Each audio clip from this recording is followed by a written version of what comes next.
Welcome back to my channel. Today we're learning about Artemis. She is the huntress. If you don't know anything about goddess archetypes, I recommend you watch my video linked here with an overview of goddess archetypes and how they can help you. But for now, let's get into Artemis. She is the huntress. She's the independent huntress, and she is someone that also feels really displaced from the modern world. This archetype really in mythology was all about being connected to earth, and she's actually one of the first archetypes to emerge because she's so connected to the earth and is part of it essentially. So she feels most at home in nature. This archetype is really interesting because a lot of people who resonate with it are living in cities or even suburbs and just feel like they don't belong, but they're there. Like they just think it's what they're supposed to do. But once you connect with your Artemis, you can see that you thrive in nature or more rural areas. And Artemis is also very athletic. So as much as this connection is to nature, it's also being outside, moving the body, loves to be physically engaged in the moment, and really doesn't dress sophisticated, is usually in like old jeans, a loose shirt. Like she's not very superficial. She really is just like loosely connected to the civilized world, but really belongs in the wild. So she's very connected to the cycles of the moon, and she's a goddess of the wild, and she is similar to Athena. She has a very strong energy and independent spirit, but she's introverted. Like she doesn't want to be in the world arena, and she is drawn to the nature piece and not the cities. And so there's this important connection with modern women to be connected to nature, and she is really in her element in the ocean, hiking, and she has this very also similar to Athena, like masculine quality of like wants to be strong, energetic, and she really forms her identity in youth through sports. So I definitely relate to this, and I think for me growing up, like organized sports were a way for me to like express my independence and my strengths and be I guess it's like forming an identity in playing with a team and working together that way. And that's what Artemis does, and I wonder if you've had that experience too growing up. And physical energy drives her, and the challenge becomes when growing up and having this kind of identity formed in sports, like then when you reach maturity and you grow as a woman, that doesn't transfer. And that's Artemis's challenge, is making that bridge into maturity by becoming connected to emotions, finding identity there, and in order to really relate to someone else, being able to have that ability to be strongly independent but also work together with someone.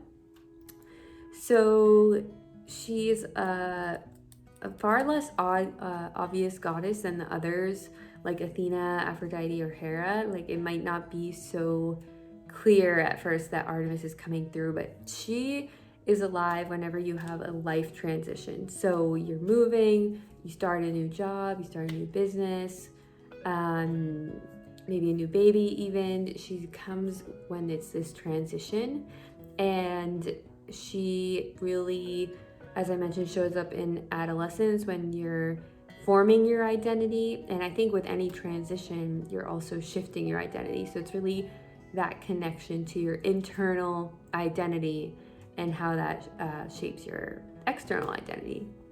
So she values freedom, independence, autonomy. If those values become important to you, then that's when Artemis can come through. And things that can help to connect to her feminine side and really her wholeness, having this ability to explore her feelings and also just lean on the bonds of her female friends. Artemis really values that and like loves being in a community with women, and that can be a strength. But also if she wants like a partner, then she has to like be in that vulnerability as well.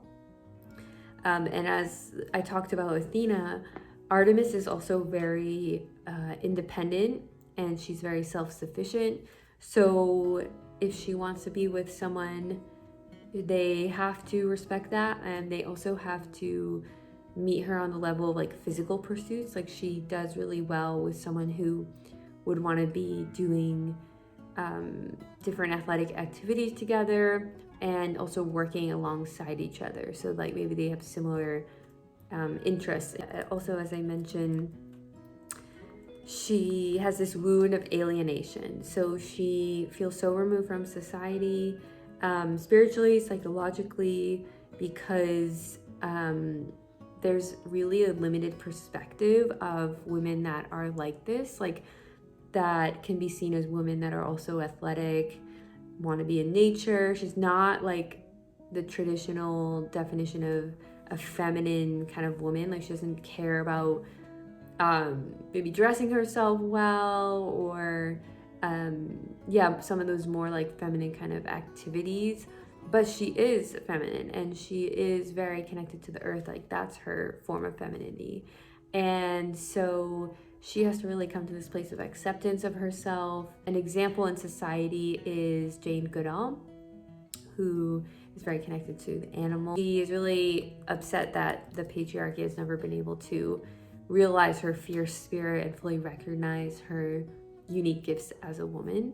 And she is very like androgynous, so it doesn't like, she needs to find that balance within herself of like wholeness so she can be in her purpose. And she really would love to be like a artist or work with nature. And another example is Georgia O'Keeffe, and Georgia O'Keeffe really was inspired when she would be in these places of nature, and that's like when she would feel most at home and create the exact feelings that she was experiencing in her artwork. So I really relate to Artemis, and I have recently moved to the mountains, and I just see her so alive in me, and I'm in a transition, a few different transitions, and I also just see it as she's also very like health conscious, and I've made a huge transition in that way in the last few years, and even like growing my own food and my plants, and that's very like Artemis. And so I want to talk a bit about her, the goddesses that would support Artemis. She is really needed at this time because she is one of the people that cares the most about the earth, and the earth needs our help at this moment. She really needs to make her presence known and seen so that the earth can be represented and supported, and she is representative of the feminine quality of caring of the earth. Okay, so who would help Artemis a lot is Athena, because she, as I mentioned, is her counterpart. But Athena is very extroverted and focused on like relatedness and connecting with others, and that is what can bring Artemis out of her shell, out of feeling isolated and abandoned, is like this connection and community. So if Artemis, you can find your tribe, your community, and a lot of that times that's through like alternative living, communities of shared interests, that can help you overcome that feeling. And also Aphrodite is a support in that quality of relatedness, of connecting to others, being vulnerable, and being connected to the body. Artemis is connected to the body, but in a different way. Like it's more about athleticism versus just like present and loving and nurturing. So those are the goddesses that can help Artemis. So be sure to watch the goddess overview video linked here so you'll know all the goddesses to learn about, because each one is complementary to each other. So take the quiz linked in this description to find out which goddess you are currently strongest in, and then you'll also find out which goddess is your complementary goddess to help balance out these stronger energies of the dominant goddess.